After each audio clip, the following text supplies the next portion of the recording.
ভয়াবহ দাবানলের কবলে যুক্তরাষ্ট্র, কানাডা ও বলিভিয়া। যুক্তরাষ্ট্রের ক্যালিফোর্নিয়া অঙ্গরাজ্যে আগুনে পুড়ে গেছে প্রায় 1.5 লাখ একর এলাকা। ছাই হয়েছে বহু বাড়িঘর, গাড়ি। বলিভিয়ার সান্তা ক্রুজেও পড়েছে বিস্তীর্ণ এলাকা। অন্যদিকে কানাডার আলবার্টা ও ব্রিটিশ কলম্বিয়ায় দাবানল ছড়িয়ে পড়ায় বাড়িঘর ছেড়েছেন 25,000 বাসিন্দা। আগুনের টর্নেডো, এমন ভয়াবহ দৃশ্য খুব একটা দেখা যায় না।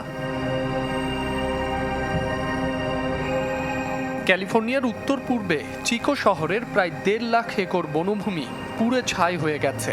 মাত্র 3% এলাকার আগুন নিয়ন্ত্রণে আনা গেছে। নিরাপদে সরিয়ে নেওয়া হয়েছে 3,500 বাসিন্দাকে। বাড়িঘর সহ বহু বাণিজ্যিক স্থাপনা ভস্মীভূত হয়েছে। আগুন নিয়ন্ত্রণে দিনরাত কাজ করে যাচ্ছেন শত শত দমকল কর্মী। দাবানলের সূত্রপাত কিভাবে তা এখনও স্পষ্ট নয়, তবে একজনকে আটক করা হয়েছে। অভিযোগ, গেল বুধবার সেই ব্যক্তি জ্বলন্ত একটি গাড়ি বনের ভেতর নিয়ে যান। কানাডার পশ্চিমাঞ্চলীয় প্রদেশ অ্যালবার্টা ও ব্রিটিশ কলাম্বিয়ার বিস্তর এলাকা জুড়ে ছড়িয়ে পড়েছে আগুন, বেশ কিছু এলাকায় যা নিয়ন্ত্রণের বাইরে। অ্যালবার্টার 30% অবকাঠামো ধ্বংস হয়ে গেছে। 2টি অঞ্চলেই জারি করা হয়েছে সতর্কতা, সরিয়ে নেওয়া হয়েছে বাসিন্দাদের।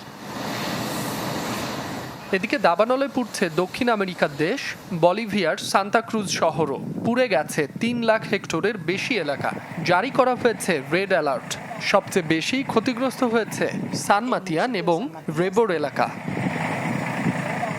মাসুম রাব্বি, চ্যানেল 24।